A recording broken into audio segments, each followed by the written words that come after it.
अच्छा अच्छा, हाँ। और सर जैसे एक और इम्पोर्टेंट कंपोनेंट आता है और वो है ब्लड, रक्त।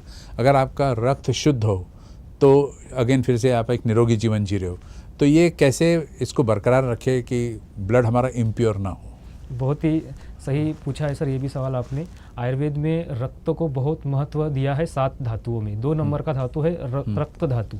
आयुर्वेद में रक्त के बारे में विशुद्ध पुरुष वर्णन किया गया है, उसका पूरा डिटेल वर्णन चरक संहिता में हमें मिलता है।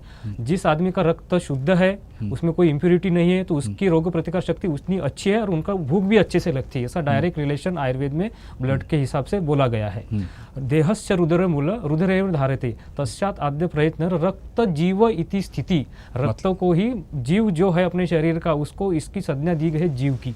तो इसलिए रक्त, हम अगर कोई, बहुत सारे डॉक्टर बोलते हैं कि बहुत सारी बीमारियों की आपका ब्लड इम्प्योर हो गया है, रक्त की बीमारी है, तो अब अगर कितना भी इन्वेस्टिगेशन कर ले तो कोई हमें ऐसा रिपोर्ट नहीं दे पाता आज के भी ज़माने में कि ये आपका ब्लड इम्प्योर है और ये प्योर है। क्योंकि हमें तो जो कंपोनेंट होते हैं WBC, RBC, प्लेटलेट, ये तो हमें पता चलती है, लेकिन इम्प्योर ब्लड समझे कैसे, वो भी आयुर्वेद ने बताया गया है। शुद्ध रक्त कैसे होता है, अशुद्ध रक्त कैसे होता है, ऐसे भी इसका भी डिटेल वर्णन हमें आयुर्वेद में मिलता है। और पेशेंट का अगर खान पानी गलत है और इसमें जो ट्रीटमेंट बताई है रक्त को साफ करने की, ठीक करने की, एक तो बोले है विरेचन, यानी आयुर्वेद के हिसाब से रक्त अगर देखा जाए तो ये पित्त का भाई कहलाता है।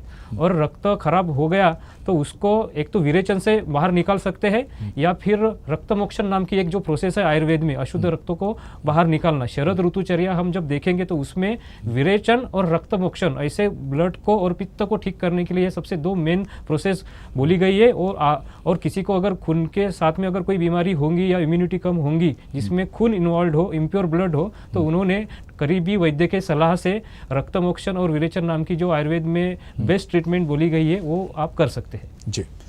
इससे पहले हम आगे बढ़े, मैं दर्शकों को बता देना चाहता हूं कि डॉक्टर अनिल देशमुख हर महीने में ये एक शिविर लगाते हैं पारटसिंगा में। माता उनिसिया माता की कृपा है उन पर, और उनके मुताबिक वो उस दिन कोई भी रोगी हो उधर आके मुफ्त में अपना इलाज करा सकेगा। ये एक मानव सेवा करते हैं और बहुत बड़ा काम कर रहे हैं सर आप।